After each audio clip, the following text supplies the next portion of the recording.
weren't sure which way it was heading. Eventually, it heads the same way that the first two ODIs did. South Africa have downed India in the third and final ODI, the third and final game of this series as well. It came down by 4 runs, came down to one hit, and that hit could not be managed by either Deepak Chahar, Jasprit Bumrah, or numbers 10 and 11. It caps what's been a disappointing bilateral series for India, and we look back at it all with Sanjay Manjrekar and Daryll Cullinan on ESPN Cricket for Match.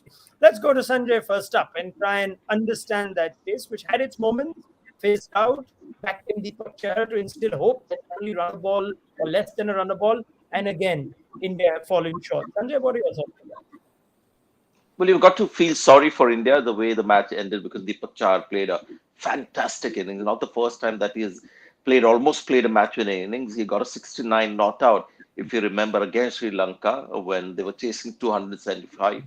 They were well lost in that chase, and Deepak Chahar got India back and won them the game. This time he almost saw the team through, and you can see, how heartbroken he was that he couldn't see India through to the win. Eventually, the end was just, the kind of end that sums up the whole trip for India. It has to be one of the poorest Indian tours to South Africa. And in the end, you've got to say, well, that's how it was destined to be. It just wasn't India's time in South Africa. It's a bad loss.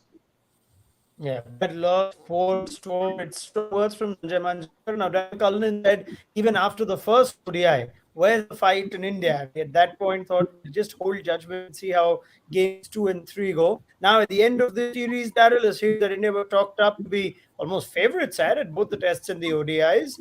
And here we are now looking at a 3-0 whitewash from South Africa.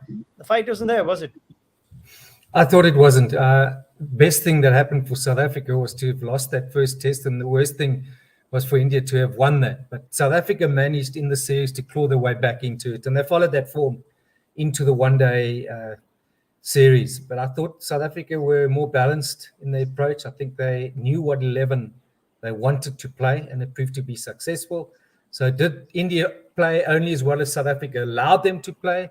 Or did South Africa really benefit from a poor Indian performance? To me, India looked tired. It wasn't quite there. And perhaps the whole bio bubble story, I think it has to be affecting the players. We hear about it, but I'm convinced that has also played a role. India play a lot of cricket, as we know, and they travel. But you got to give credit to South Africa. In the end, they deserved the series win. They didn't play the most spectacular cricket besides de Kock's knock today. He was the difference between the two sides. Outside of his innings, there wasn't really much going on. And you thought India probably would have won it had it not been for de Kock's brilliance. So they batted deep today, and very pleased for Chahar. Sanjay has been calling for his inclusion from the first international. So the ending positive. India perhaps would look at their makeup of this one-day squad going forward now. And I won't be surprised if we see changes, even when it comes to their test 11 or test squad. That point Daryl makes about bubble fatigue. I wonder how much weight you'd like to give it, Sanjay, given at the end of the T20 World Cup too, there were several opinions about this not necessarily being a bad team, but a team that's still losing or not winning enough. And one of the reasons attributed is possibly bubble fatigue and whatnot, and too much workload, back-to-back series, etc., etc. How much weightage do you give that? I can never answer this question because it's something that I've never experienced as a player. And you can only imagine, and it's a consideration that you must take into account whether a team is winning or losing because they are battling a very unique scenario.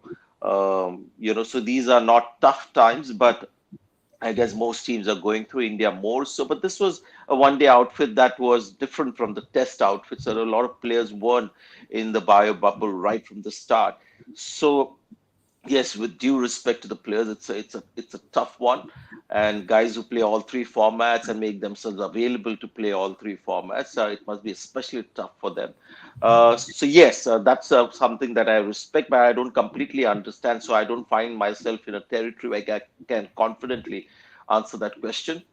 On cricketing matters, yes, a little more, I guess, confidence in Fair enough. answering those questions. Fair enough. Fair enough. And that's perfectly understandable. So let's get into that, right? The cricketing points that perhaps cost India this series. Now, I'm curious to know, Sanjay, where you would start, because we have spoken about selection, we have spoken about a bowling attack that seems to lack some teeth, and we've also spoken about the wrong choice of batters. Perhaps, where would you start if you talk about takeaways from this series for India and what went wrong? Yeah, I give a lot of importance to team selection. And I wrote in an article recently that, one of the most successful coaches at the first class level, when I asked him what, was his magic mantra to get a team to turn around and start winning matches, that getting the right playing 11.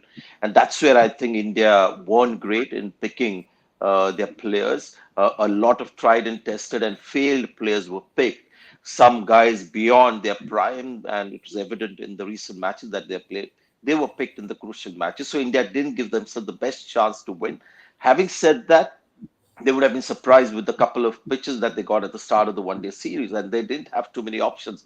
It wasn't like they had to couple of exciting spinners out there to pick and get them to win the game for India. So I guess the squad selection also wouldn't have expected pitches in South Africa to be turning, because that's where the series got decided, right? The series got decided in Pal, and that's where India didn't have choices. Like in the test matches, the key players are out of form, short of confidence. Virat Kohli has been single-handedly winning matches for India. And these kind of targets are something that he used to stroll to. He is not quite the same Virat Kohli, so it will take time for him to go back to his pomp. So all those combined, have been responsible for this performance for India. And as I said, considering the opposition that they had in the test as well as the one days, they must consider this as a really bad tour, and a lot of introspection needs to be done. Daryl, you've seen enough of this Indian team now, including in this ODI series, where we thought if the conditions were what they were like at PAL, that maybe India, with all their experience, would fancy the spinners and go South Africa. South Africa have aced them in almost every department. Fair to say, outplayed them. What would you look at as the takeaways for India from this series? I hear Sanjay's comments, and what's clear to me, and I think Sanjay is absolutely right, is India struggled to really decide on their 11, their selection of their playing 11, and the squad overall. In Paul, South Africa's spinners outbowled India. South Africa had 3 operating, whereas India had 2. Today they brought in the 6th option, and in the end we all concluded that it wasn't a bad bowling performance by India, and the fact that they'd got so close backs that opinion up. But playing Rahul, where he's had success recently, the middle order opening, in some way you can understand it. But with the incumbent captain Rohit as such to come back, he then's got to slip down in any case. I thought they could have been smarter up there. The middle order was where we saw after the first ODI and Paul. That's where the game was being controlled and won. And I thought they should have realized that and shifted him. The other one was Dhawan. Now, yeah, you've got a guy that's a seasoned international player. He played very well. 260s, and he may even have got a 50 in the other innings. Soft dismissals on every occasion, not taking the responsibility and knuckling down and saying, right, I've got to lead that. The other guy was Rahul, who it just didn't go his way. And you've got an out-of-form Virat. Then Rishabh Pant plays the way that Rishabh plays. And I've come to appreciate, as Sanjay said, that's him. You win big, or you're not going to win big with him. But when you win big properly. And there's no issue with that either. Outside of that, then you had a new guy coming, Chah, who looked the part with the bat. Now that's very thin. And Indian cricket, with all its success and reserves, surely there's got to be options from younger players or players that play more 50-over cricket. But if I had to point a big finger, I think Shikhar Dhawan cannot continue to be easy as that. His tendency to just carelessly hit the ball in the air and almost suggest, well, that's the way I play. That's not for me in a given situation like that. So there needs to be a long, hard look at the role and how he plays. When he's got the rest around him all in form, it's a different story. He's almost the enforcer. But when it came to this series, he needed to think differently. And he didn't make that change, which I'm sure Rahul Dravid will recognize.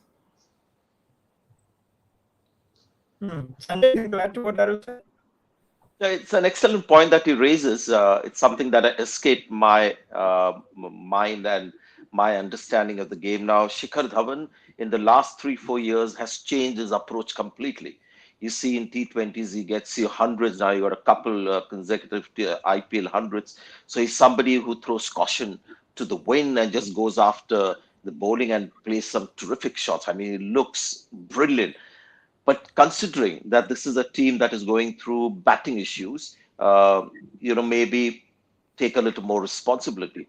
So yes, the experience and being in form almost makes you obliged to do more, considering that your great match winner is not in the same vein that he's been in the past. That's Virat Kohli would see the team through. There's no Rohit Sharma, and you're losing matches. So all the more reason for an experienced player to play a little more responsibly. And he got in every time, looked superb.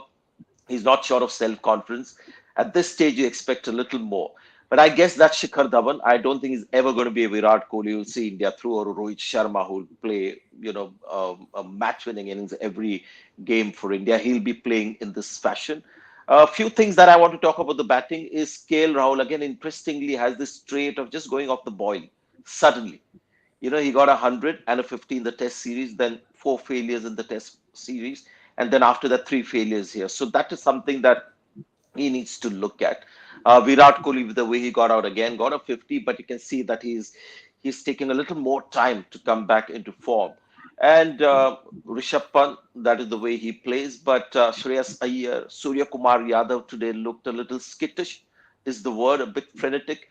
So India was taking chances in that run chase. It wasn't a big target.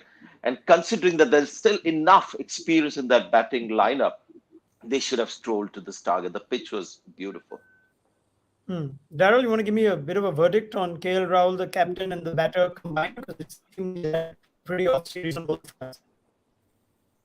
I think it's very difficult to, certainly from my side, because I haven't seen a lot of his cricket, or when he has captained, you would know more from his days perhaps in domestic cricket or India A. But he speaks very well. He seems to have the respect of the team. And I did notice that perhaps because it was the last game, they really went out to really sort of finish on a high note. And they got close to that. But I think it's ultimately going to come down to how my thought is how Rahul thinks about it. Because that captain and coach relationship is vitally important. And where he sees that going is very important, I think, for the rest of the team as well. But let's not forget he's a stand-in. Does he to then take the test captaincy going forward? But he does kind of strike me as maybe being Rahul's sort of cricketer, if I could call it that. But I sense that maybe with the change, a couple of fresh faces in, they looked a good team. More, they had that sort of drive, that will today. But it just, if I had to look at the series overall, I think South Africa got the rub of the green. I really think that they were on the right side often. Now you could say, well, you make your own luck and this and that. But it just, when it mattered, yes, India weren't there. But I thought there were moments it could have gone either way. I think the storyline is that the scores may reflect, but I don't think ultimately the quality of the cricket necessarily is reflected in the results in both series. Okay, Sanjay, this is just for you before I move to Daryl now for a South African review of this series. And I want you to just run through the series and try, if you can, on the fly, club them into players that India now, for their next ODI assignment, need to keep aside so that they are in a better position to try out other players that may have not had such a bad series and India should still continue with. Just try and club them out. There are a number of names that come to my mind. Bhuvaneshwar Kumar, is he done? Yuzvendra Chahal, should he be given more opportunity? Ashwin in 50 overs cricket, should that be carried on any further? There's already the conversation around Venkatesh Iyer, Shikhar Dhawan. So just take me through the squad and just tell me what are the sorts of players that you think have an opportunity going forward and the ones that you think should be kept aside.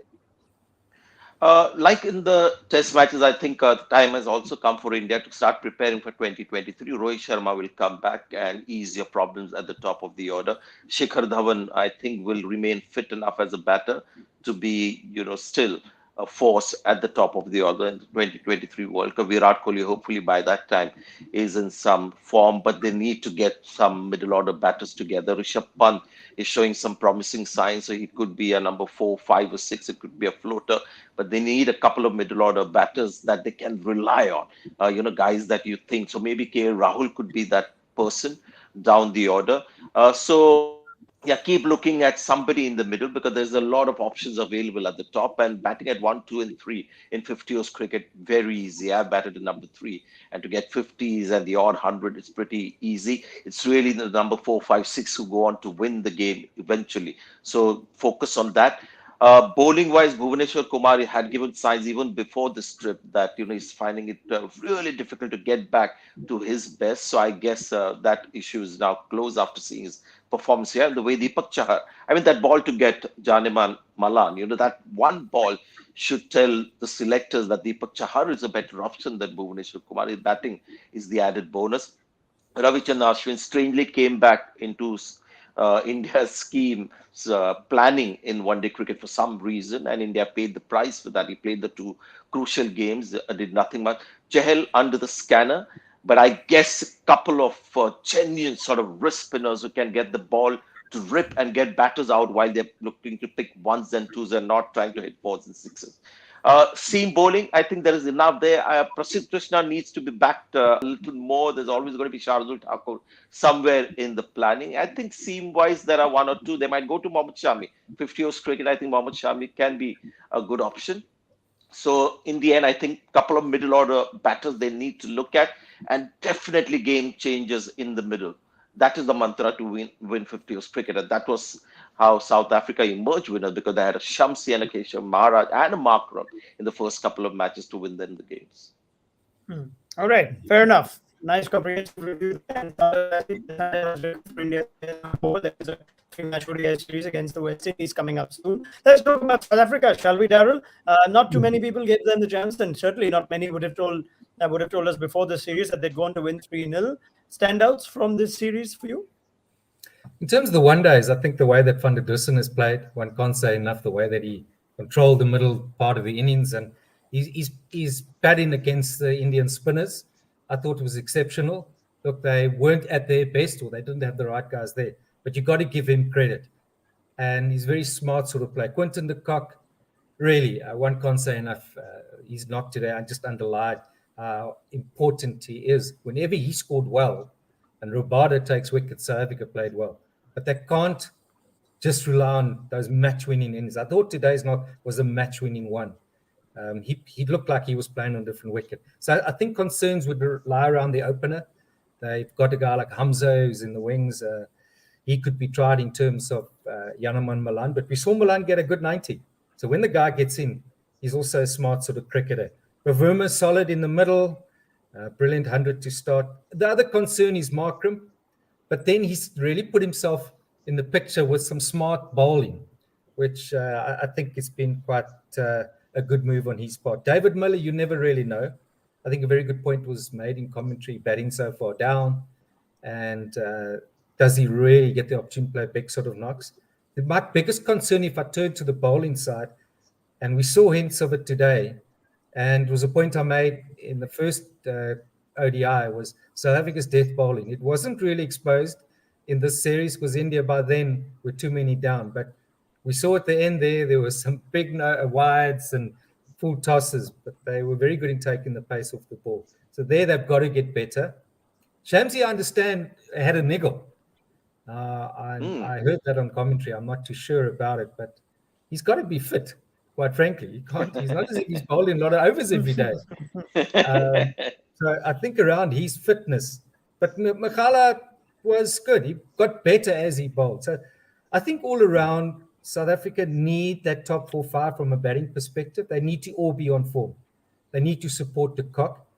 And if he goes early, then who's going to play at times when you're chasing 300 to play a match-winning innings? Because they don't have in the middle at 6, 7, 8 big smashes of the ball who can take the game away from you. So it could be Miller, but he's blown hot and cold. He's like Santa. He comes once a year. So you never really know what's going to happen there. So whilst they won, I still think they could be better. And I do think there are key areas that they need to focus on: their death bowling, the middle order, and then they can't always be reliant on de Kock to play those match-winning innings. Anything at all to add to that, Sanjay? I'm a little more, more of full of praise for the South African team. I was really impressed with Rassie van der Dussen, especially against spin. In fact, this batting lineup that I've seen seemed to be pretty good against spin. And the first couple of matches, there was plenty for the spinners, and I thought they played pretty well. Um, I like Andile Peklukoyo on slow, dry pitches. It can be a really good bowler. Like him in the field as well. Bavuma towards the end as well. I mean, you saw some close-ups of the captain, just naturally very calm. Lungi Ngidi also very calm. Magala, I liked how he was focused. But I guess Andrik Nokke will come in, Rabada will come in, and that bowling attack will look a lot better. And if this kind of form continues, South Africa might just be one of the teams to watch out for, because there's some really good things going on within that camp quietly. So lots of good things there.